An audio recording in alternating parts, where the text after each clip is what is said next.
Thank you so much. आप social media पे show को लाइक करते हैं, सब्सक्राइब करते हैं, शेयर करते हैं। प्लीज़ कीप डूइंग दैट, उससे हौसला अफजाई होती है। मुझे अक्सर लोग कहते हैं कि तारिक भाई शो के अलावा भी आप वीडियोस बनाएं, जो कि मैं पूरी कोशिश अब करूँगा। एक दो वीडियोस मैंने बनाई भी थी कोविड-19 के ऊपर, आई थिंक लॉन्ग रेजिडेंस पे, लेकिन अब से पूरी कोशिश करूँगा कि मैं रेगुलर इमिग्रेशन कवानीन के ऊपर आपके लिए वीडियोज़ लेके आऊँ। एक छोटी सी मेरी आपसे रिक्वेस्ट है, क्योंकि हमने एक सर्विस मैंने खुद शुरू की है जो कि हमारी टेलीफोन बुकिंग सर्विस है, और आपको पता है कि मेरा मोबाइल नंबर बिल्कुल अवेलेबल होता है अगर कोई मुझसे बात करना चाहे। लेकिन अगर आप कोई केस मुझसे डिस्कस करना चाहते हैं अपना, and you are not my client, तो मैं लोगों से रिक्वेस्ट करता हूँ कि प्लीज़ आप ये ऑनलाइन टेलीफोन बुकिंग सर्विस को यूज़ करें। इसका लिंक इस वीडियो के नीचे अवेलेबल है। आई विल बी ग्रेटफुल अगर आप इसको यूज़ करें। अगर आप चाहते हैं तो आप मुझसे रब्ता भी कर सकते हो और मैं आपको ये लिंक भी भेज सकता हूँ। बट मेरी छोटी सी रिक्वेस्ट है कि अगर आपको कोई मुझसे एडवाइस लेनी है, कोई इन्फॉर्मेशन लेनी है अपने केस के बारे में, क्योंकि आप मुझे डॉक्यूमेंट्स भिजवा रहे हैं, तो आई विल बी ग्रेटफुल अगर आप हमारी इस टेलीफोन सर्विस को यूज़ करें। उसके अलावा अगर आप मुझसे मिलना चाहते हैं, दैट इज़ वेरी ईजी। मेरे ऑफिस का number is at the bottom of the screen, या मेरा मोबाइल नंबर भी आपके पास अवेलेबल होता है। आप उस पर मुझसे रब्ता करके अपॉइंटमेंट बना सकते हैं। अपना ख्याल रखें। Thank you so much and enjoy the show.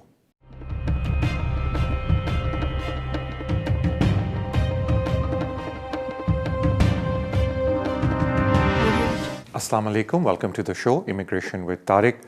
Show का फॉर्मेट आपको पता होगा। अगर आपका इमिग्रेशन का कोई भी मसला, आप इस शो में कॉल कर सकते हैं।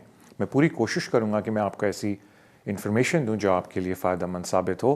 कॉल्स लेने से पहले thank you so much for your love and support जो आप शो को सोशल मीडिया पे देते हैं। Please keep doing that. उसके अलावा प्लीज़ जब आप कॉल पे आते हैं तो टीवी पे अपनी आवाज़ ना सुनें, मुझसे पहले टेलीफोन पे बात कर लें और उसके बाद टीवी पे मेरा जवाब सुन लें। तो मेरे ख्याल से हम अपना शो शुरू करते हैं। अपने पहले कॉलर की तरफ चलते हैं। अस्सलाम वालेकुम। हेलो। अस्सलाम वालेकुम। वालेकुम अस्सलाम। सर कैसे हैं आप? अल्हम्दुलिल्लाह मैं बिल्कुल खैरियत से, थैंक यू।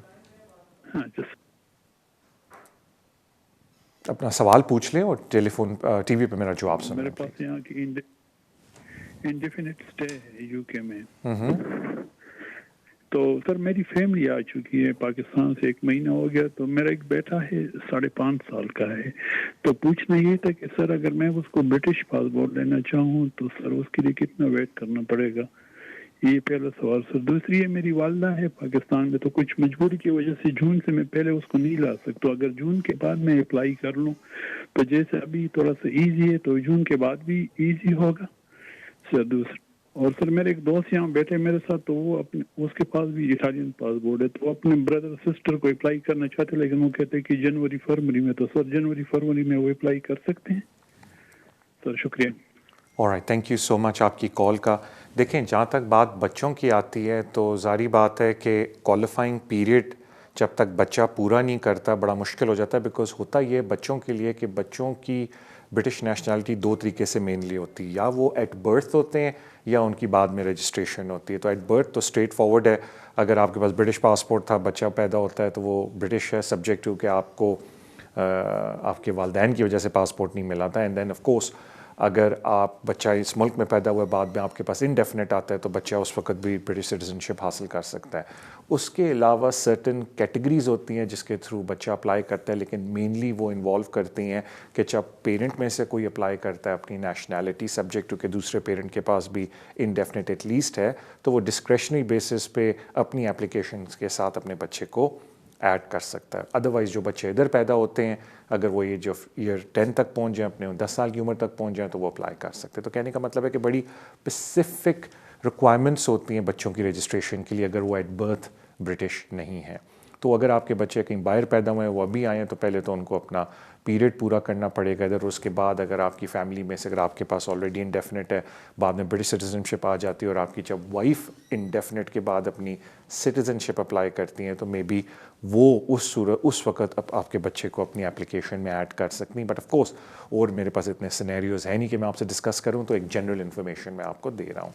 अब आ जाते हैं आपके वालदैन के ऊपर। देखें, होम ऑफिस ने ये बोला हुआ है कि अगर आपकी रिलेशनशिप एग्जिस्ट करती है बिफोर 31 दिसंबर, तो हम जून 2021 तक आपको ट्रांजिशन अरेंजमेंट दे रहे हैं जिसके अंदर आप उन लोगों को बुला सकते हैं।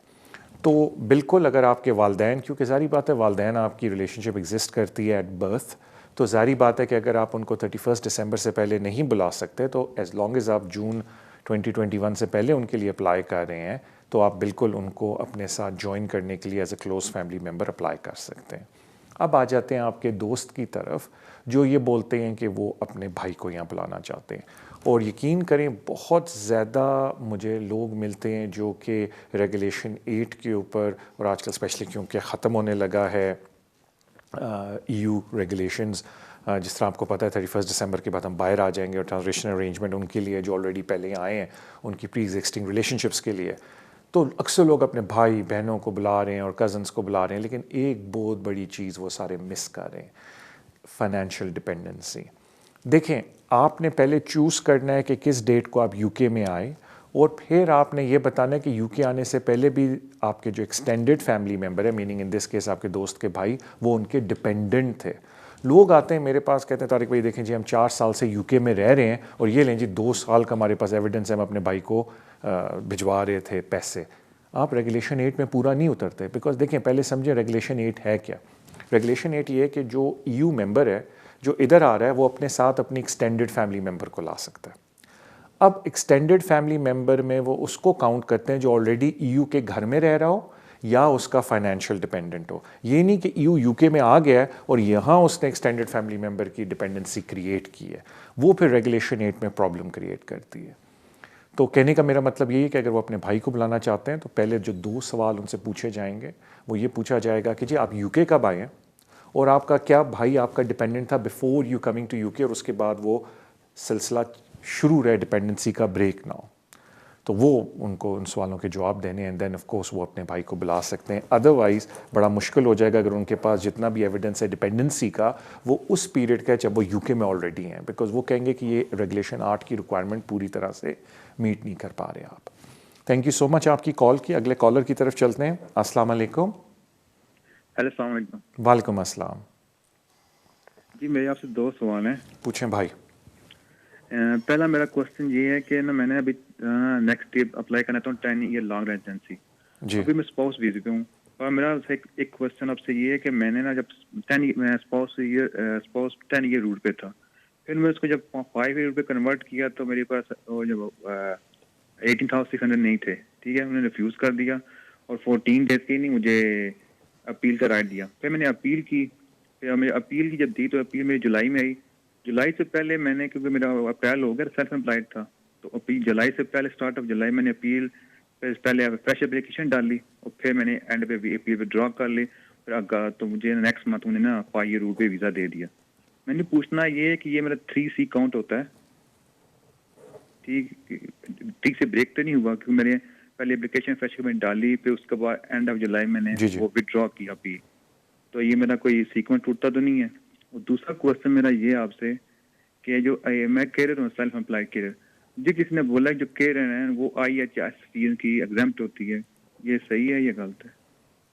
Alright, thank you so much भाई आपकी कॉल का। अब जो पहला आपका सवाल है मैं बड़ा टेक्निकल है, मैं बहुत आसान लफ्ज़ों में जवाब देने की कोशिश करूँगा, तो प्लीज़ उसको गौर से सुनने की कोशिश करें। और ये बड़े लोगों के साथ ये मुझे प्रॉब्लम होती है, क्योंकि यकीन करें मैं इतने सारे केसेस देखता हूँ लॉन्ग रेजिडेंस के जो इस वजह से ख़राब होते हैं। मैं आपकी बात नहीं कर रहा, एक जनरल बात कर रहा हूँ कि एक छोटी सी गलत काम कर लेते हैं जो उनको नहीं करना चाहिए था, बट वो एक अलग डिस्कशन है किसी और दिन के लिए।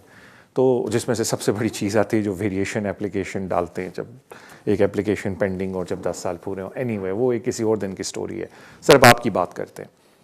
देखें, आपने एप्लीकेशन डाली, इन टाइम उन्होंने आपको अपील का राइट दिया। जब आपकी अपील इन टाइम चल रही होती है उसको हम कहते हैं 3C, लेकिन एक दफ़ा जब अपील शुरू हो जाए आप नई एप्लीकेशन फिर नहीं डाल सकते। उसका सिर्फ हल ये होता है कि आप अपील के अंदर ही नए ग्राउंड्स में नई एप्लीकेशन रेज़ करें और होम ऑफिस को बोलें आप उसको कंसिडर करें। लेकिन आपने क्या किया कि आपने बीच में फ्रेश एप्लीकेशन डाल दी तो आपकी 3C ब्रेक हो गई। अब मुझे पता है आप क्या सोच रहे होंगे, नहीं तारिक भाई मेरी अपील पेंडिंग थी और मैंने नई एप्लीकेशन डाल दी। वो आप कर ही नहीं सकते, क्योंकि जब आप फॉर्म के ऊपर डालते हैं मेरी पेंडिंग अपील है, वो आगे फॉर्म को जाने नहीं देता अनलेस आप उस पर क्लिक करें कि मैं अपनी अपील को विड्रॉ करता हूँ। तो ऑटोमेटिकली वो कंसिडर्ड होती है कि अपील विड्रॉ हो गई है, तो जो आपकी फ्रेश एप्लीकेशन है वो 3C में नहीं होती। बिकॉज 3C में एप्लीकेशन उस सूरत में होती है जब अभी तक डिसीजन ना आया हो।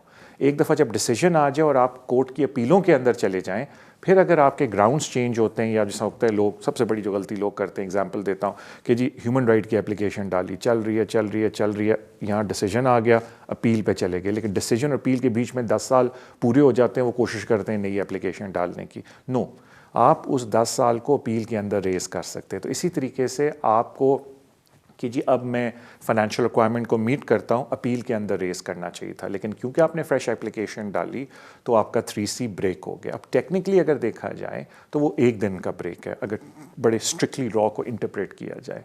अब वही आता है कि अहमद केस लॉ को अगर सख्ती से देखा जाए तो जी 1 दिन का भी ब्रेक लॉन्ग रेजिडेंसी ब्रेक कर देता है, अगर होम ऑफिस डिस्क्रेशन आपके फेवर में इस्तेमाल ना करे। लेकिन ऑफ कोर्स हॉक ने उस चीज़ को थोड़ा सा चेंज कर दिया है, अहमद से थोड़ा सा रिवाइंड हो गया होम ऑफिस, और जो हॉक वाला केस है वो अब आगे आ गया। यानी कि अब आप होम ऑफिस को बड़ा ज़ोर से कह सकते हैं कि जी अंडर इमिग्रेशन रूल 39E आप मेरी एप्लीकेशन को लॉन्ग रेजिडेंस के एक्सेप्ट करें, क्योंकि जो मेरा गैप है वो 1 दिन का है, which is with in the 39E के पैरामीटर्स। तो कहने का मतलब ये है कि बिल्कुल at the end of the day you have आर्ग्यूबल grounds of making your long residence application, लेकिन आपका कंटिन्यूस रेजिडेंस ब्रेक हो गया। अब आप इस बात पे रिलाई कर रहे हैं कि जो एक्सेप्शन अप्लाई होती है ओवर स्टेज के लिए 39E इमिग्रेशन रूल के अंदर, वो मेरे पे अप्लाई होती है और उस वजह से मुझे अभी भी लॉन्ग रेजिडेंस पे वीज़ा मिलना चाहिए। बाकी सब्जेक्ट टू कि बाकी आपकी कोई ख़राबी नहीं है लॉन्ग रेजिडेंस एप्लीकेशन के लिए। और मेरे ख्याल से आपने जो सेकंड बात बोली थी यार, वो जो अपॉइंटमेंट्स आपकी जो उन्होंने जो माफ़ी दी है ना, मुझे वो लिस्ट अभी नहीं पता कि जो NHS के अंदर सर्टन जॉब्स हैं उसके अंदर उन्होंने सर्टन माफ़ी की है, लेकिन वो भी लिस्ट मेरे सामने नहीं है, तो आई कैन नॉट से कि आप उसमें होते हैं। लेकिन अगर आप वैसे केयर अलाउंस ले रहे हैं तो प्लीज़ मुझे कोट ना करें, but I don't think so. वो स्पेसिफिकली अगर वो आप NHS की जॉब्स करें तो फिर आपको थोड़ी सी रिलैक्सेशन है। लेकिन आई बी ऑनेस्ट विद यू, मेरे सामने भी वो खुला हुआ नहीं है, मेरे दिमाग में वो लिस्ट तो है लेकिन मुझे याद नहीं आ रहा। लेकिन I do not think so उसमें केयर है, बिकॉज आप तो केयर अलाउंस ले रहे हैं, आप NHS के लिए काम नहीं कर रहे। ये IHS की मैं बात कर रहा था। थैंक यू सो मच आपकी कॉल का। अगले कॉलर की तरफ चलते हैं। अस्सलाम वालेकुम। हेलो हेलो, अस्सलाम वालेकुम। अस्सलाम वालेकुम। वालेकुम अस्सलाम। सर मैं जावेद बात कर रहा हूँ। सर मैं वालेकुम सलाम सर। वालेकुम। जी जावेद, मैं आपकी बात सुन रहा हूँ। आप टीवी पे ना मेरी आवाज़ सुने, आप टेलीफोन पे मुझसे बात कर लें। ठीक है सर, ये स्पाउस वीज़ा के सिलसिले में मेरा एक सवाल था। मैं ओके सर, मैं 2017 में स्पाउस वीज़ा पे पाकिस्तान से यहाँ आया था। तो उसके बाद एक एक्सटेंशन मुझे मिली थी 2000 इसी साल मुझे एक एक्सटेंशन उस पर मिल चुकी है। मैं जो एलिजिबल हूँ वो 2022 में ILR के लिए अप्लाई करूँगा। अच्छा, इस सिलसिले में मुझे थोड़ा क्लियरेंस चाहिए कि जो आपकी एब्सेंस होती हैं वो पहले जो मैंने 2017 आने से पहले चेक की थी तो वो शायद मेरे ख्याल में 90 डेज पर ईयर थी, लेकिन अब शायद 2018 में कोई नया रूल आया है कि आप 180 डेज तक इन अ ईयर आप एब्सेंस रह सकते हैं। मतलब कंटिन्यूस 5 इयर्स का रूट है तो हर साल आप जो है 180 डेज मतलब उसमें आप बाहर रह सकते हैं मुल्क से, लेट से अपने मुल्क या कहीं। तो सर इस पे थोड़ी वजाहत चाहूँगा आपकी। Thank you. या मुझे अभी on top of my head तो डेज एग्जैक्ट याद नहीं है, बिकॉज एब्सेंस का बड़ा स्ट्रिक्ट क्राइटेरिया है, क्योंकि ज़्यादातर अगर आप अप्लाई कर रहे हैं इनडेफिनेट तो उसमें तो इतना वो प्रॉब्लम क्रिएट नहीं करते, क्योंकि मैं आपको पहले टेक्निकल बात बोलूँ कि जो असल में रेजिडेंस रिक्वायरमेंट है ना मेरे भाई, वो आती है नेशनैलिटी की एप्लीकेशन के वक्त। जब सेटलमेंट की बात करते हैं तो उस पर इतना इम्पैक्ट नहीं होता। हाँ, एक चीज़ ज़रूर वो कंसिडर करते हैं, क्योंकि कानून ये कहता है कि जब आप नेशनैलिटी कह रहा हूँ, जब आप सेटलमेंट के लिए अप्लाई करते हैं आपकी रेजिडेंसी कंटिन्यूस होनी चाहिए 5 साल के लिए। और होम ऑफिस के रिकॉर्ड में आपकी कंटिन्यूस रेजिडेंस उस वक्त ब्रेक हो जाती है जब आप 6 महीने से ज़्यादा एक गो में मुल्क से बाहर हैं, मीनिंग 6 मंथ से ज़्यादा, और ये बड़ी 180 डेज से ज़्यादा, और ये बड़ी टिपिकल चीज़ होती है, स्पेशली उन पे बहुत सख्ती से अप्लाई होती है जो लॉन्ग रेजिडेंस के लिए अप्लाई करते हैं। तो कहने का मतलब है कि आपके लिए जो रिक्वायरमेंट है वो है कि आपने मेरे भाई कंटिन्यूस रेजिडेंस इस मुल्क में रहना है 5 साल के लिए इस वीज़े के ऊपर। तो अगर आप 180 डेज से ज़्यादा एक बारी में मुल्क से बाहर रहेंगे तो वो क्लेम ये करते हैं होम ऑफिस कि आपकी कंटिन्यूस रेजिडेंस ब्रेक होगी, unless there exceptional circumstances in your case. तो मेरे ख्याल से जो आपने पढ़ने की कोशिश की है, थोड़ा सा आपने नेशनैलिटी वाली क्वालिफाइंग पीरियड को मिक्स कर लिया है इनडेफिनिट के साथ। तो इनडेफिनिट में they are not that bothered except they want to make sure कि आपने 180 डेज से ज़्यादा एक ही वक्त में मुल्क से बाहर नहीं गुजारा, बिकॉज वो फिर कहते हैं कि आपकी कंटिन्यूस रेजिडेंस ब्रेक हो गई है। थैंक यू सो मच भाई आपकी कॉल का। अगले कॉलर की तरफ चलते हैं। अस्सलाम वालेकुम। हेलो। हेलो। जी अस्सलाम वालेकुम। वालेकुम अस्सलाम। मेरा आपसे सवाल है, मैं आपको थोड़ा सा डिटेल बताऊंगी, ज़्यादा लंबा नहीं करूंगी। मैं बैक होम पाकिस्तान से आई हूँ। मैं जब यहाँ पे आई, शादी के साल बाद आई हूँ। मेरे जो हस्बैंड थे उनके पास आयरिश पासपोर्ट था, तो शादी के तकरीबन 3 साल बाद हमारी डिवोर्स हो गई, और अब मैंने अपना और अपने बेटे का वीज़ा अप्लाई किया है। मैंने आपको ये बताना था कि मेरा जो बेटा है वो जो आयरिश बंदा है वो वाले हस्बैंड में से नहीं है। मैंने बाद में यहाँ पे निकाह किया था और वो मेरी रजिस्ट्रेशन हुई, जो कि वो होम ऑफिस के इल्म में नहीं है। मेरे जो हस्बैंड है उनके पास पाकिस्तानी पासपोर्ट है। अब मैंने अपना और अपने बेटे का जो वीज़ा है ना, अपनी बेस पे, इंडिपेंडेंट बेस पे अप्लाई किया है तकरीबन सितंबर के लास्ट पे। तो अभी तक मुझे कोई जवाब नहीं आ रहा। तो आप मुझे बताएंगे कि क्या कोई मुश्किल तो नहीं होगी, और मेरे बेटे के बायोमेट्रिक्स के हमें कोई पैसे देने पड़ेंगे कि नहीं? थैंक यू मैम आपकी कॉल का। मुझे बताया जाता है कि अब हमारा ब्रेक का टाइम है, तो मैम अभी हम ब्रेक पे जाएंगे। ब्रेक पे वापस आके मैं सबसे पहले आपके सवाल का जवाब दूंगा, then I will take some more calls. So break पे जाने से पहले thank you so much for your love and support जो आप सोशल मीडिया पे शो को देते हैं। Please keep doing that. अब हम लोग ब्रेक पे चलते हैं इंशाल्लाह ताला। When we come back from the break मैं पहले इनका जवाब दूंगा, then I will take some more calls from you.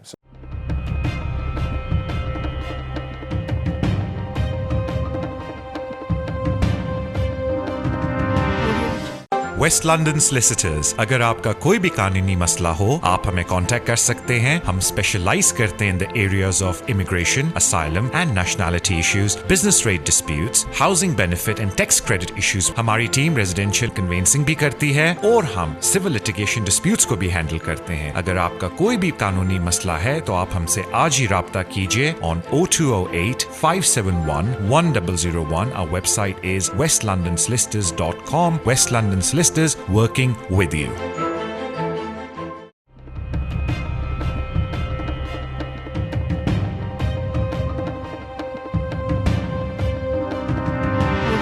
अस्सलाम वालेकुम, वेलकम टू द शो।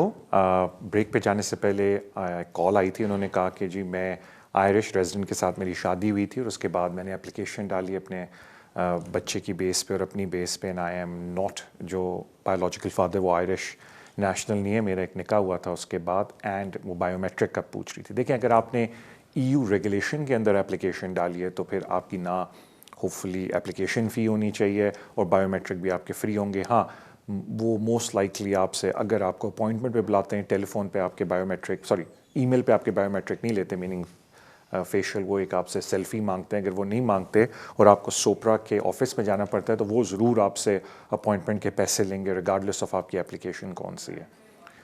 लेकिन अगर आपने EU रेगुलेशन के अंदर या प्री सेटल स्टेटस के अंदर एप्लीकेशन नहीं डाली है, आपने ह्यूमन राइट पे डाली है, तो फिर जारी बात है मैम एप्लीकेशन फ़ी आपने ऑलरेडी दे दी है। सिर्फ अगर सोपरा पे आपको जाके अपॉइंटमेंट करनी पड़ती है तो वो अलग फ़ी लेते हैं, उसका होम ऑफिस से कोई ताल्लुक़ नहीं है। Thank you so much ma'am आपकी कॉल के। Of course I can comment कि आपका केस कैसा है, क्योंकि मैंने वो पढ़ा नहीं और मेरे पास डिटेल्स नहीं है उसकी, मैं उसके ऊपर कोई इन्फॉर्मेशन नहीं दे सकता। I do apologise. अपने अगले कॉलर की तरफ चलते हैं। अस्सलाम वालेकुम। हेलो जी नमस्ते, मैं नमस्ते। बात कर रही हूँ जी। मेरे को ये इन्फॉर्मेशन चाहिए थी कि मेरी सिस्टर पुर्तगाल से आई हुई है यहाँ पे जी। और उसके पास फैमिली कार्ड है पुर्तगाल का। और उसके हस्बैंड के पास नेशनैलिटी है पुर्तगीज। और मेरे को ये इन्फॉर्मेशन चाहिए कि उसका प्री सेटल स्टेटस तो अप्लाई हो गया आज, तो आप मेरे को ये बता सकते हैं कि उनको कार्ड लेने की ज़रूरत है या नहीं? Okay ma'am, thank you so much आपकी कॉल का एंड वेरी गुड क्वेश्चन। क्योंकि होता ये मैम कि जो लोग प्री सेटल स्टेटस अप्लाई करते हैं, पहले होम ऑफिस ये कर रहा था कि उनको कार्ड इशू करके दे रहा था। अब इंटरेस्टिंगली होम ऑफिस उनको कार्ड इशू करके नहीं दे रहा। होम ऑफिस ये बोल रहा है उनको कि जी आपकी ये वेबसाइट है, इसके ऊपर जाएं और आप इस पे जब अपनी डिटेल्स डालेंगे तो आपका स्टेटस आ जाएगा। और उसी वेबसाइट पे लिंक भी है कि अगर आपने किसी को अपना स्टेटस वेरीफाई करना है, वहाँ से आप क्लिक करके उनकी डिटेल्स दें तो उधर सारा उनका आपकी डिटेल चली जाएंगी। लेकिन ज़ाहिर बात है, लोग इंटरनेशनल ट्रैवल करते हैं, specially Pakistan, India, Bangladesh, and they want to make sure कि उनके पास कार्ड हो ताकि एयरपोर्ट पे उनको कोई मजबूरी या प्रॉब्लम ना हो। तो अगर आपका प्री सेटल स्टेटस हो चुका है, प्री सेटल्ड, चाहे वो 5 साल का वीज़ा है, चाहे वो इंडेफिनिट लीव टू रिमेन है, तो आपको कार्ड की ज़रूरत है, तो आपको अलग से होम ऑफिस को एक एप्लीकेशन डालनी पड़ेगी और वो फिर उस एप्लीकेशन की बेस पे आपको कार्ड इशू करके दे देंगे। तो वो आपकी अपनी चॉइस है कि आप कार्ड इशू करवाना चाहते हैं या नहीं। अगर मुझसे पर्सनली पूछे तो मैं लोगों को ये कहता हूँ कि प्लीज़ अपना कार्ड इशू करवाएं। यूरोप में ट्रैवल करने में इधर उधर तो प्रॉब्लम नहीं होगी, लेकिन अगर आप बाकी कंट्रीज़ में जाते हैं तो मतलब आप समझा तो उनको देंगे, लेकिन क्यों अपने लिए कॉम्प्लिकेशन क्रिएट कर रहे हैं। बेहतर है कार्ड अपना इशू करवा लें, life would be much easier for you. Thank you so much आपकी कॉल का। अगले कॉलर की तरफ चलते हैं। अस्सलाम वालेकुम। हेलो। हेलो जी, अस्सलाम वालेकुम। वालेकुम अस्सलाम भाई। मेरी क्वेश्चन ये है कि मेरा इंडेफिनिट हुआ है, लेकिन मेरा जो बायोमेट्रिक है वो उस पे जब मुझे indefinite leave to remain letter issue receive हुआ तो उसमें लिखा हुआ था कि मेरा बायोमेट्रिक कार्ड जो है वो 31 दिसंबर को एक्सपायर हो जाएगा। ठीक है, तो मुझे अब समझ नहीं आ रही 2020 31 दिसंबर 2020 को, तो अब मुझे समझ नहीं आ रही कि इसमें अब मुझे क्या करना चाहिए। अगर आप मुझे प्लीज काइंडली आप यूरोपियन नेशनल की बेस पे आपने बायोमेट्रिक कार्ड लिया? ठीक है, आपने यूरोपियन नेशनल की बेस पे बायोमेट्रिक कार्ड लिया? मेरा यूरोपियन नहीं है, मैं यानी कि इंडेफिनिट सेटल्ड वीजा है मेरा। मेरी पहले यानी कि इधर यूरोपियन से ही शादी हुई, उसमें फिर हाँ मैं समझ गया आपके साथ क्या हुआ है। तो अब मेरे पास यह वो इंडेफिनिट लीव टू रिमेन है। ओके, लेकिन वो अंडर ईयू सेटलमेंट है। ठीक है, मैं आपको अर्ज कर देता हूँ। ठीक, मैं समझ गया आपके साथ क्या हुआ है। Thank you sir.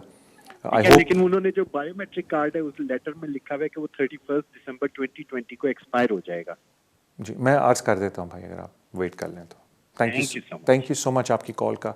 I hope आपके साथ भी हुआ है, because that is the most common thing कि जिन लोगों ने सेटलमेंट ली है EEA रेगुलेशन की बेस के ऊपर, surprisingly, and I am very surprise कि होम ऑफिस ने ये डिसीजन लिया है कि उनको भी स्विच करना है प्री सेटल स्टेटस के ऊपर, and that is bit surprising. और अगर आप मेरे पुराने शो देखें, जब से रेगुलेशन आई, मैं बार बार लोगों को कह रहा हूँ कि प्लीज़ जिनके पास परमानेंट रेजिडेंस भी है उनको भी स्विच करना है प्री सेटल स्टेटस के ऊपर। तो अक्सर लोग कहते हैं नहीं जी हमारे पास तो PR है, तो मैं उनको ये कहता था कि अगर आपने ब्रिटिश पासपोर्ट अप्लाई कर लिया तो ठीक है, अदरवाइज़ आपको स्विचिंग मस्ट है। और आपके लिए जो डेडलाइन है स्विचिंग की वो जून 2021 है। अब उन्होंने आपके कार्ड पे दिसंबर लिखा है, doesn't matter, you still have till June 2021। लेकिन प्लीज़ ऑनलाइन जाके immediately pre settle status apply करें, उसमें फिर आपको प्री सेटल स्टेटस की बेसिस पे इंडेफिनिट लीव टू रिमेन मिल जाएगा। तो एनीबडी जिनके पास EU रेगुलेशन की बेसिस के ऊपर परमानेंट रेजिडेंस है, मेहरबानी करके इमीडिएटली प्री सेटल स्टेटस के ऊपर लॉगिन करके अपनी डिटेल्स वापस डालें, ताकि आपको वही परमानेंट रेजिडेंस वो नहीं खिलाएगा, वो इंडेफिनिट लीव टू रिमेन खिलाएगा और वो आपको प्री सेटल स्टेटस की बेसिस पे मिल जाएगा। तो एनीबडी जिसके पास EEA रेगुलेशन वाला कार्ड है, प्लीज़ वो जो नया EU हमारा इमिग्रेशन रूल के अंदर जो EU लॉ है, जो प्री सेटल स्टेटस लॉ है, उसकी बेसिस पे अपना रेजिडेंसी कार्ड इशू करवा लें। थैंक यू सो मच आपकी कॉल का। अगले कॉलर की तरफ चलते हैं। अस्सलाम वालेकुम।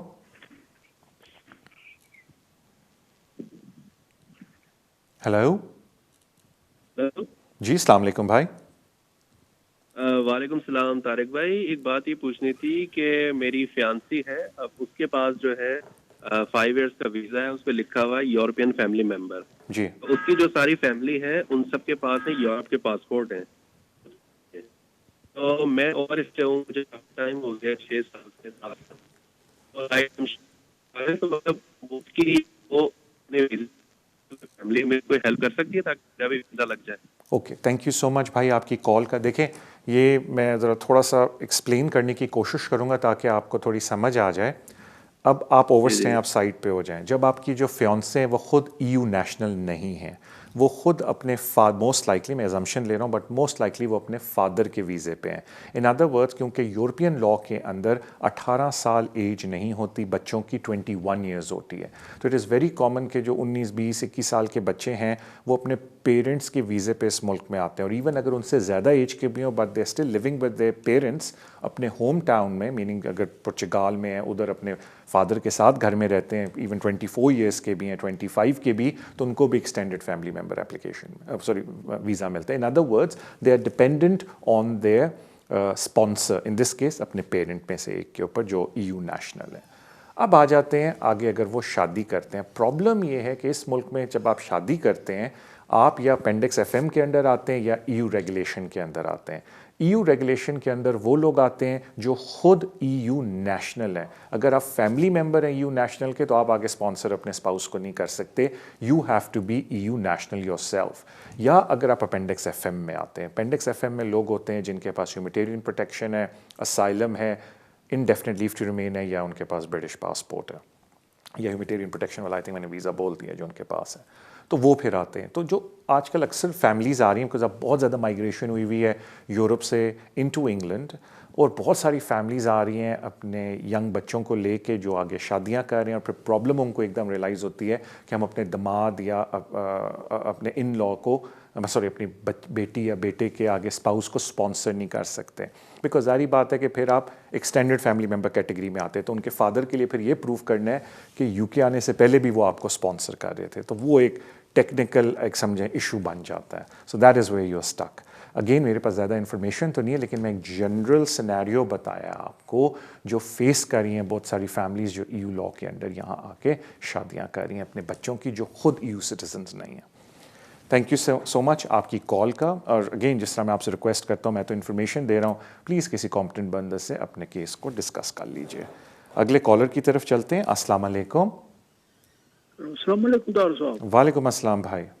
हाँ सर, मैंने पूछना है आपसे, अभी ऑनलाइन पे अप्लाई करते हैं हम लोग, तो उसके लिए अभी अपलोड साथ में करना होता है पेपर, या जब अपॉइंटमेंट बुक करने के बाद भी कर सकता है अपलोड पेपर हमारा?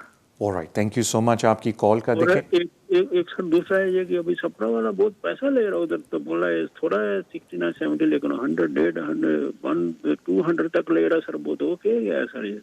ऑलराइट, और वहाँ क्या के लेके जाने पड़ा हमको? अपलोड बाद में करता है, अपलोड पेपर करेगा या एप्लीकेशन करेगा? प्लीज बताइए प्लीज। ओके, थैंक यू आपकी कॉल का। देखें, सोपरा के बारे में मेरी बड़ी रिजर्वेशन है, मैं कुछ कहना नहीं चाहता, लेकिन ये बड़ी ज़्यादती हो रही है लोगों के साथ। इन्होंने बीच में 400 तक की अपॉइंटमेंट्स किए, जो कि मैं ज़्यादा कुछ कहना नहीं चाहता, लेकिन मुझे नहीं पता इंटरनल कॉन्ट्रैक्ट क्या है होम ऑफिस का इनके साथ, लेकिन थोड़ा सा मेरे ख्याल से अनरीजनेबल कॉस्टिंग हो रही है इस वक्त कि बेसिक अपॉइंटमेंट, मतलब अगर आप वेबसाइट पे जाएं तो 200 से कम, 130 से कम तो कोई अपॉइंटमेंट ही नहीं है। फिर मुझे लोगों ने बोला, मैं ये नहीं बोल रहा कि मैं बड़ा नाराज़ हूँ वो क्या करें, लेकिन ज़्यादती कर रहे हैं। मुझे लोगों ने बोला वहाँ जाके, जी हमने 130 पाउंड अपॉइंटमेंट कर दिया, 30 पेजेस से ज़्यादा वो कह रहे हैं हम अपलोड नहीं करते। भाई ये किधर लिखा हुआ है यार? अगर आपने लिखा है तो मुझे एक बात बताओ, अगर होम ऑफिस कह रहे हैं हमें डॉक्यूमेंट चाहिए और आप लेके जा रहे हो वो अपलोड नहीं कर रहे, तो इसमें आपका तो कसूर नहीं है ना, आपने फिर पैसे किस बात के दिए हैं? सो कहने का मतलब है कि होम ऑफिस ने ये बड़ा अनरीजनेबल तरीके से कॉन्ट्रैक्ट दिया हुआ है। प्रॉब्लम ये है कि मजबूरी है आप लोगों को देना पड़ेगा। जिस तरह मेरी पर्सनल नज़र में तो होम ऑफिस ने IHS भी बहुत ज़्यादा बढ़ा दी है, और मेरे ख्याल से काफ़ी ज़्यादती है इसके साथ। कोई कुछ नहीं कर रहा। अब आपको पता है IHS 1560 पाउंड हो गया। आप में से अक्सर लोगों को तो ये भी नहीं पता होगा कि होम ऑफिस ने ये भी ट्राई की थी, जो अपील जो आप 140 पाउंड देते हैं, जो कि एक ज़माने में कोई पैसे नहीं देते थे, कि उसकी फ़ीस 700 पाउंड हो जाए। वो तो शुक्र है जो प्रेसिडेंट है ट्राइब्यूनल का, he stepped in and said आप ये क्या रहे हो, why you charging people 700 pound appeal करने के, हमारी कोर्ट की इतनी फ़ी नहीं है। And then they backed off. तो कहने का मतलब है बैकग्राउंड में बड़ा कुछ हो रहा है जो हर एक को पता नहीं है। लेकिन I am personally very surprised कि काफ़ी ज़्यादा लोग, और यकीन करें कोरोना वायरस की वजह से जो अच्छी बात हुई है कि फ़ी वेवर मिलने शुरू हो गए हैं, थैंक गुडनेस फॉर दैट, वरना कोरोना से पहले बड़ा मुश्किल होता था फ़ी वेवर लेना। लेकिन मैं पर्सनल अगर अपना व्यू बोलूँ तो मेरे ख्याल से तो ह्यूमन राइट एप्लीकेशंस की भी 2600 पाउंड काफ़ी बड़ी फ़ी है। एंड आई एम सरप्राइज कि लोग इतना शोर नहीं मचा रहे। मेरे पास आती हैं फैमिलीज़ और वो 10-10 हज़ार भी देती हैं, दे वी आर। तो मैं उस पर ज़्यादा कमेंट नहीं करना चाहता सिवाय इसके कि sir you will have to pay, because सारी दुनिया पे कर रही है। जहाँ तक बात है अपलोड की, सर देखें, जब आप एक दफ़ा एप्लीकेशन डाल देते हैं, दो में से एक चीज़ें होती हैं। जब आप एप्लीकेशन डालते हैं और आप चेकलिस्ट पे आते हैं होम ऑफिस की वेबसाइट पे, वो आपको अपॉइंटमेंट बुक करने वाला टैब देता है या नहीं देता। अगर वो वहाँ टैब ही नहीं देता अपॉइंटमेंट बुक करने वाला, आप चुप करके बैठ जाएँ जब तक होम ऑफिस की आपको ईमेल नहीं आती कि भाई ये लिंक है, आप डॉक्यूमेंट अपलोड करें।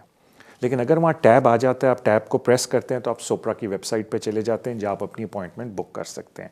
करंटली बड़ी मुश्किल से अपॉइंटमेंट्स मिल रही हैं और असूल ये अपलोड का कि प्लीज़ अपॉइंटमेंट की डेट से पहले अपलोड कर लें, सिंपल एज दैट। अब क्योंकि हम अपॉइंटमेंट्स की बात करें, मैं अगेन ये वही बात आ जाती है कि मैं ख़ुद बड़ा परेशान हूँ कि इस तरह हो क्या रहा है कि अभी चलें पाकिस्तान की मैं बात करता हूँ कि पाकिस्तान में आजकल अपॉइंटमेंट्स नहीं मिल रही। जिन लोगों ने अपने स्पाउस वीज़े अप्लाई किए हैं या अपॉइंटमेंट्स अप्लाई की हुई हैं, बिल्कुल नहीं मिल रही। बट सरप्राइजिंगली आप होम अपॉइंटमेंट बुक करें तो वो इमीडिएटली मिल रही है। मैं उस कंपनी से जिनको होम ऑफिस ने कॉन्ट्रैक्ट दिया हुआ है, यानी कि वो दफ्तर खोल के दे आर नॉट हैप्पी कि आप वहाँ जाके अपना केस जमा कराएं, लेकिन आप 45,000 पाकिस्तानी रुपीज़ दे दें, they are happy to come to your house. So मेरे ख्याल से होम ऑफिस को चाहिए कि they need to look into all this, and I think very soon few years के अंदर कोई रिपोर्ट इसके ऊपर आएगी कि इस सारे पीरियड में जितने ज़्यादा पैसे इन थर्ड पार्टीज़ ने होम ऑफिस के बेसिस पे लोगों से चार्ज किए हैं, whether that was reasonable, human rights की वायलेशन हुई है और सिविल प्रोसीजर्स के अंदर वाज दैट रीजनेबल जो उन्होंने हरकतें की हैं। बट अगेन मैं उस पर कोई कमेंट नहीं देना चाहता, मैं सिर्फ एक जनरल बात कर रहा हूँ क्योंकि ज़ाहिर बात है ये चीज़ें होती हैं तो बंदा डिस्कस करता है आपस में। That's all. Thank you so much आपकी कॉल की। अगले कॉलर की तरफ चलते हैं। अस्सलाम वालेकुम। वालेकुम, मैंने आपसे क्वेश्चन पूछना था। जी भाई, वालेकुम अस्सलाम, बोलें। जी मैंने अगर फ़ोन किया था ना 10 ईयर रॉन्ग एजेंसी को बताया था कि मैंने स्टार्ट 20 डेज पहले अपील से मैंने अपने यहाँ फ्रेश एप्लीकेशन डाली थी, फिर आफ्टर 20 में अपील विड्रॉ की थी। जब मैंने अभी अपने होम ऑफिस से जब मंगाया ना SARU, उसमें होम ऑफिस में लिखा हुआ, जब मैंने 5 ईयर का वीज़ा दिया उस पर लिखा हुआ है कि applicant have 3C leave at the time of appeal at the time of application. तो मैं जानना चाहता कोई इस पे मैं अप्लाई, उसमें लिखा हुआ एप्लीकेशन है 3C लीव, तो मैं अप्लाई कर सकता हूँ? उसमें वो तो लिखा हुआ होम ऑफिस में। थैंक यू सो मच भाई आपकी कॉल का। अब हम लोग ब्रेक पे जाने लगे बिकॉज मुझे बताया गया कि हमारा ब्रेक का टाइम हुआ है। ब्रेक पे वापस आके मैं पहले आपके सवाल का जवाब दूंगा, then I will take some more calls. So break पे जाने से पहले thank you so much for your love and support जो आप सोशल मीडिया पे शो को देते हैं। Please keep doing that. इंशाल्लाह ताला हम ब्रेक पे चलते हैं। आफ्टर द ब्रेक मैं पहले आपका सवाल का जवाब दूंगा, then I will take some more calls. So इंशाल्लाह ताला see you after the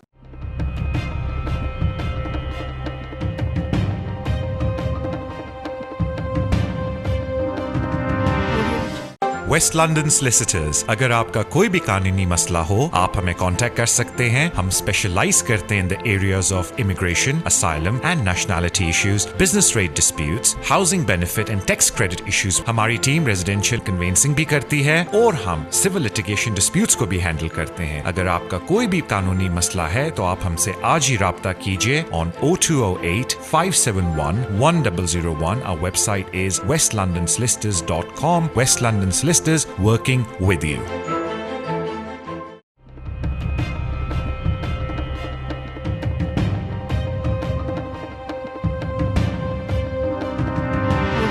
back to the show immigration with Tariq. Break पे जाने से पहले कॉल आई, आई थिंक उन्होंने रीकॉल किया। देखें, अगर आप प्लीज़ बाद में जाके शो को सुन लें क्योंकि सोशल मीडिया पे शो अवेलेबल होता है, तो मैंने आपको बड़ा डिटेल में एक बात समझाई है।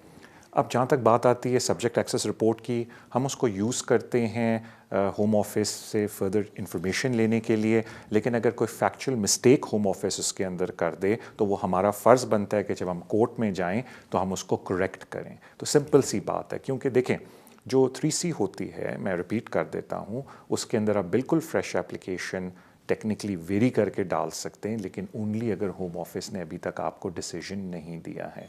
एक दफ़ा आपने होम ऑफिस ने आपको डिसीजन दे दिया है और आप अपील में चले जाते हैं, फिर आपको अपील के अंदर अपना फ्रेश ग्राउंड रेस करना पड़ता है। अगर आपकी समझ लें एप्लीकेशन की टर्म्स थोड़ी सी चेंज होगी और आप कहते हैं मैं किसी और इमिग्रेशन रूल की रिक्वायरमेंट को भी अब मीट करता हूँ, लेकिन अगर आप डिसाइड करते हैं कि मैं फ्रेश एप्लीकेशन डालूंगा तो वो टेक्निकली ब्रेक आ जाती है आपके उसके अंदर। लेकिन अगेन जिस तरह मैंने आपको 3C के अंदर, लेकिन जिस तरह मैंने आपको अगेन एक बात बोली कि जो ब्रेक्स होती हैं ये बिल्कुल डिस्क्रेशन है होम ऑफिस की, बिकॉज जो 39 इमिग्रेशन रूल 39E है वो है ही एक्सेप्शंस ऑन ओवरस्टे। मैंने खुद इतने केसेस देखे हैं जिसमें किसी की ब्रेक है, होम ऑफिस ने बिल्कुल उसको इग्नोर किया और उस बंदे को लॉन्ग रेजिडेंस पे उस एप्लीकेंट को वीज़ा दिया, and at the same time वही ब्रेक एक एप्लीकेंट की और होम ऑफिस ने अहमद केस लॉ की बेस पे उनको कहा आपकी ब्रेक आपके लॉन्ग रेजिडेंस में ब्रेक होगी, लेकिन अब हॉक केस लॉ की वजह से वो चीज़ें रिवर्स होना शुरू हो जाएंगी। सो इतनी सी बात थी।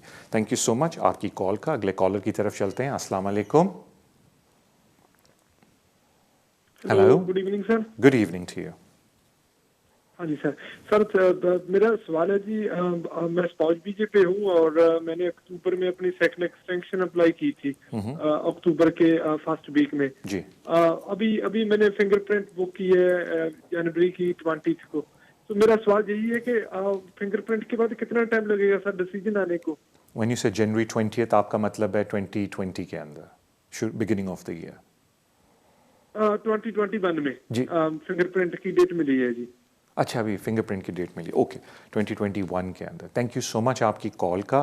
देखें एक दफ़ा फिंगरप्रिंट्स दे दें तो फिर तकरीबन ऑन एवरेज फिंगरप्रिंट से 4 मंथ्स के अंदर नॉर्मली जवाब आ जाता है, बिकॉज ऑनलाइन एप्लीकेशंस बड़ी क्विक डिसाइड होती हैं एज़ कम्पेयर टू जो पेपर एप्लीकेशंस थी पुराने ज़माने में। सो 4 मंथ्स आप काउंट कर लें फिंगरप्रिंटिंग से और इंशाल्लाह उसके बीच में आपका जवाब आ जाना चाहिए।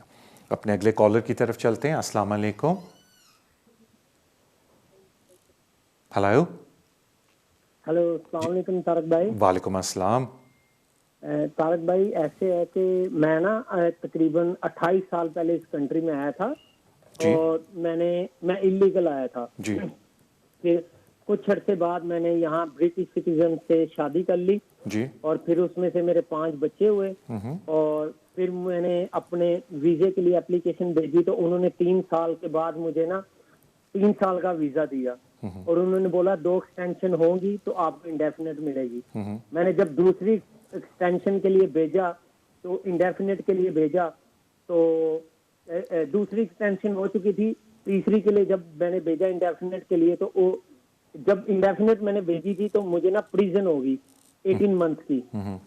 तो मैं प्रिजन चला गया, जब प्रिजन से वापस आया तो मुझे उन्होंने 2.5 साल का वीजा दिया तो इंडेफिनेट नहीं दी 2.5 साल का। अब कंटिन्यू मुझे 2.5 साल का वीजा दे रहे हैं क्योंकि मुझे पता है कि वो जब प्रिजन हो जाती है तो वो 10-15 साल के लिए बैन लगा देते हैं।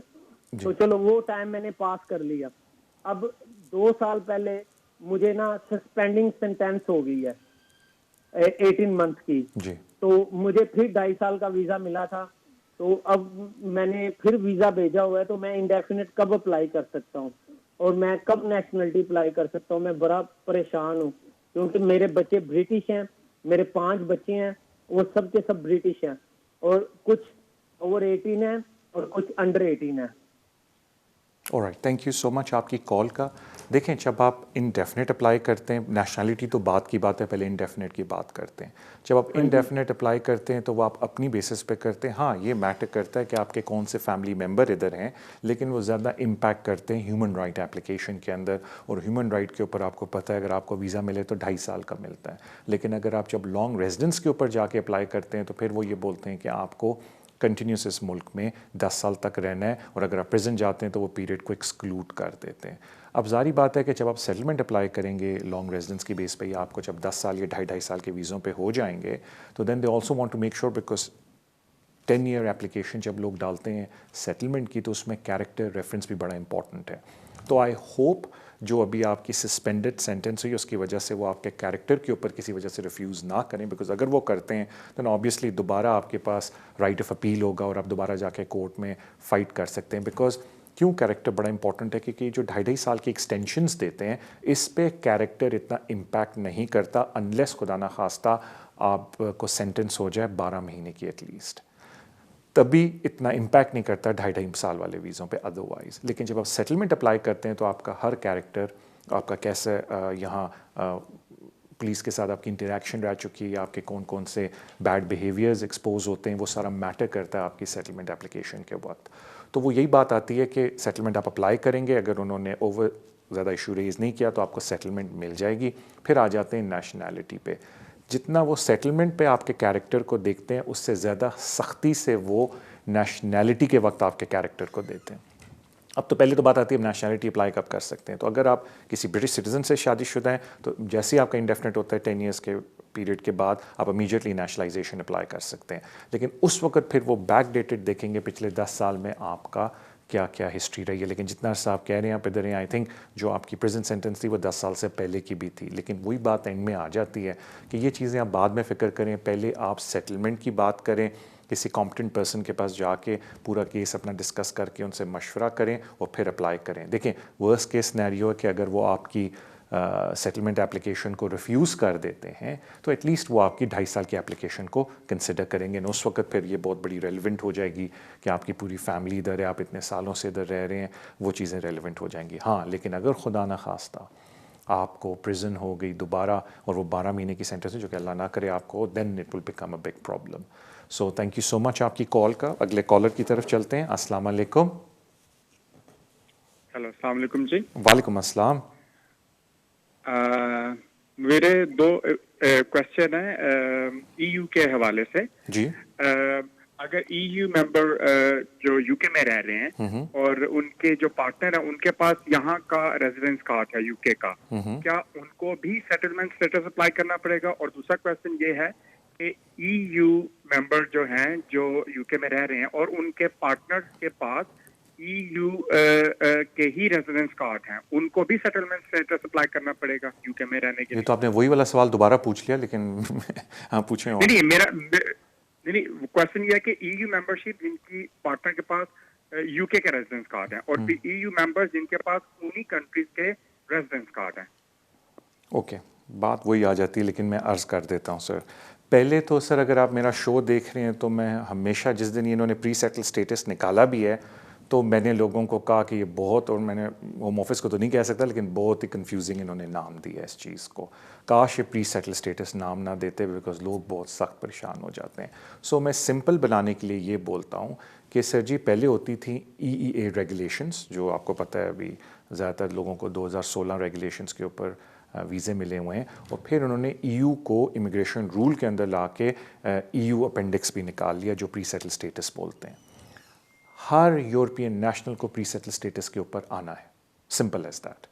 जो ऑलरेडी परमानेंट रेजिडेंट्स के ऊपर हैं उनको इंडेफिनेट मिल जाएगा, जो 2-3 साल से इधर रह रहे हैं उन्होंने भी स्विच करना है, चाहे वो यूरोपियन नेशनल भी उन्होंने स्विच करना है। EU जो नया स्कीम आई है इसके ऊपर, हम इसको EU स्कीम बोलते हैं, सेटलमेंट का वर्ड बीच में से हटा दें, बहुत इन्होंने कन्फ्यूजिंग किया है। EU स्कीम के ऊपर हर एक ने अप्लाई करना है। अगर आप यूरोपियन सिटीज़न हैं आपने EU स्कीम के ऊपर अप्लाई करना है जून 2021 से पहले, और 31 दिसंबर से पहले you must be living here. अगर आप नॉन EU मेंबर हैं और आपके पास पुराना रजिस्ट्रेशन कार्ड है, आपको फिर भी अप्लाई करना है EU स्कीम के अंदर। तो इसको मैं सेटलमेंट का वर्ड हटा देता हूँ बिकॉज वो बहुत लोगों को कन्फ्यूज़ करता है। मैं इसको EU स्कीम बोलता हूँ, जो नई वाली है, जिसको प्री सेटल स्कीम बोलते हैं। हर यूरोपियन नेशनल ने स्कीम के ऊपर आना है, सिर्फ उनके मेंबर्स ने, फैमिली मेंबर्स ने, उनके एक्सटेंडेड फैमिली मेंबर्स ने, हर एक ने स्कीम के ऊपर आना है। सिर्फ माफ़ी उनको है जिन्होंने ब्रिटिश पासपोर्ट हासिल कर लिया है या जिनके पास already indefinite leave to remain है, बिकॉज काफ़ी अरसे से वो परमानेंट रेजिडेंस दे रहे हैं, लेकिन जिनके पास 2006 वाली EU रेगुलेशंस की सेटलमेंट स्टैम्प्स हैं उनके पास इनडेफिनेट है, लेकिन वो अब सारे वैसे भी ब्रिटिश हो गए हैं। बहुत कम उनमें से ऐसे होंगे जिनके पास अभी भी यूरोपियन कार्ड्स होंगे या अपने नेशनल कार्ड्स होंगे, तो उनको तो करने की ज़रूरत नहीं। उसके अलावा जो UK में रह रहे हैं रेगुलेशंस के ऊपर, जिनको 2016 रेगुलेशंस पे रेजिडेंट कार्ड्स मिले हुए हैं, उन सारों को EU स्कीम के ऊपर आना है, simple as that. Thank you so much sir आपकी कॉल का। अगले कॉलर की तरफ चलते हैं। अस्सलाम वालेकुम। अस्सलाम वालेकुम। वालेकुम अस्सलाम भाई। सर क्वेश्चन एक था, एक आपसे ये करना था कि मैं तकरीबन 3 महीने पहले मेरा रिटेन राइट्स लगा था, तो अब मैंने अप्लाई करना है अपना ना पीआर जो सेटल स्टेटस है। तो सर ये पता करना था कि उसके लिए एक तो मुझे डॉक्यूमेंट्स कौन से उनको अपलोड करने पड़ेंगे। वो मुझे पता है कि आप वो 3 मंथ की बैंक स्टेटमेंट आप 3 इयर्स का आपको शो करना पड़ता है कि आपने मतलब साथ रहे हैं, वो मैंने रिटेन राइट्स में ऑलरेडी दे दिया है। तो आया मुझे सेटलमेंट में भी ये डॉक्यूमेंट दोबारा शो करने पड़ेंगे? और ये पूछना था कि इसके लिए मुझे दोबारा बायोमेट्रिक्स भी देने पड़ेंगे या डायरेक्ट मेरा ये हो जाएगा? ठीक है, मैं आपके जाने से पहले आपसे ये पूछ लूं कि आपको जो रिटेन राइट ऑफ रेजिडेंस मिले ईयू रेगुलेशन के ऊपर मिले थे या आपने प्री सेटल स्टेटस पे लिया था? पहले मैंने प्री सेटल स्टेटस अप्लाई किया था, तब मेरे मतलब मैं स्पाउस के साथ था, लेकिन उसके बाद मैंने फिर अपना ना रिटेन राइट्स अप्लाई किया था। वो किस तरह आपने अप्लाई किया, क्योंकि प्री सेटल स्टेटस में तो रिटेन राइट है ही नहीं? नहीं, वो मैंने वो ऐप के थ्रू नहीं किया था, ये सेटलमेंट स्कीम के थ्रू नहीं किया था, वो मैंने होम ऑफिस में एप्लीकेशन डाली थी रिटेन राइट्स की ना। तो वो मेरा लग के आया। वो असल में अब ये है कि 3 मंथ्स पहले लगा है, तो उसके लिए जो उन्होंने बीआरपी मेरे से मुझे जो इशू किया ना, वो जून 2021 में खत्म मुझे हो पता गया। है, मुझे पता है क्या किया उन्होंने। मैं ज़रा गौर से सुनना, मैं आपको अब क्या बताने लगा हूँ, ये बाकियों के लिए भी बड़ा इंपॉर्टेंट होगा और उनको बड़ी हेल्प मिल जाएगी। थैंक यू सो मच आपकी कॉल का। देखें, पहली तो बात है कि जब आप प्री सेटल स्टेटस के ऊपर जब आपके 5 साल होंगे, आप अप्लाई करेंगे तो नीचे कॉलम देते हैं कि रिटेन राइट ऑफ रेजिडेंस पे भी आपका पीरियड अप्लाई करता है, आप उसको टिक कर दें और फिर जो ऑटोमेटिकली आपके लिए चेकलिस्ट आएगी सिर्फ उसको आप भरें। Don't go too much into कि मैं ये भी दे रहा हूँ वो भी दे रहा हूँ, बिकॉज जब उन्होंने आपको रिटेन राइट ऑफ रेजिडेंस दे दिया है तो उस वक़्त उनको कोई ज़रूरत नहीं है कि उस चीज़ को आप दोबारा जाके उनको एक्सप्लेन करें, because why you offering that service to the home office, because उन्होंने ऑलरेडी आपका रिटेन राइट ऑफ रेजिडेंस मान लिया है। You should not be providing them कि आप उसको जी दोबारा मुझे ऑफ़र आप कर रहे हैं अपनी एविडेंस के, जी उसको आप दोबारा इन्वेस्टिगेट करें, वो उन्होंने दे दिया है। तो मेनली कॉन्सनट्रेशन आपकी होनी चाहिए कि इस डेट तक तो रिटेन राइट मेरा बना हुआ है, इससे आगे मैं ये प्रूव कर रहा हूँ कि I was exercising treaty rights, ये लें जी मेरा सारा एविडेंस काम का जो बाकी पीरियड का है। लेकिन जब आप प्री सेटल स्टेटस के ऊपर जाके अप्लाई करते हैं तो वो ऑटोमेटिकली उन चीज़ों को कैलकुलेट कर लेता है और उसके हिसाब से केस वर्कर आपसे पूछ लेता है कि उसको क्या चाहिए। अगेन, आया आपकी ज़रूरत है फिंगरप्रिंट्स की, दैट ऑल डिपेंड्स ऑन, क्योंकि अगर आपको रिसेंटली फिंगरप्रिंटिंग आपने दी है, there is a good possibility कि केस वर्कर आपसे दोबारा शायद फिंगरप्रिंट्स ना मांगे, but go through the online process तो आपको वो क्लियर हो जाएगा। मैं थोड़ा सा ईयू के बारे में, retained right residence under the EU scheme के बारे में थोड़ा बताना चाह रहा था, लेकिन मुझे कान में बोला गया तारिक भाई हमारा टाइम ख़त्म हो गया, तो प्लीज़ अगर आपने बोलना शुरू किया तो मैं पीछे से, ये कर चुका है मेरे साथ आदिल एक दफ़ा कि मैं बोल रहा हूँ पीछे से उसने कट कर दिया, तो मेरे ख्याल से मैं उसमें भी नहीं जाता। लेकिन जब next week I come back, oh yes, very important announcement, क्योंकि हमारा अगला शो 30 दिसंबर को नहीं होगा, उसके बाद वाला जो वेडनेसडे बन रहा है उस पे हमारा अगला शो होगा, बिकॉज हमने सोचा कि न्यू ईयर के ऊपर हम एक सारों को छुट्टी देते हैं। सो इंशाल्लाह ताला फोर्टनाइट के बाद हमारा अगला शो होगा, एंड आई थिंक उसके अंदर मैं लाजमी इस पॉइंट को रेस करूँगा, और इवन बेटर क्योंकि मेरा पूरा इरादा है कि इस हॉलीडे पीरियड में मैं थोड़ी सी सोशल मीडिया पे इंफॉर्मेटिव वीडियोज़ आपके लिए लॉन्च करूँ, तो मैं उसमें शायद इस चीज़ को भी एड्रेस कर लूँगा। अब मेरी तरफ से अल्लाह हाफ़िज़, अपना ख्याल रखें, मैरी क्रिसमस जो लोग क्रिसमस मनाने लगे हैं, have a good festive season, please be safe, अपना ख्याल रखें, और इंशाल्लाह आपसे मुलाकात न्यू ईयर्स में होगी, and happy new year to all of you. अल्लाह हाफ़िज़।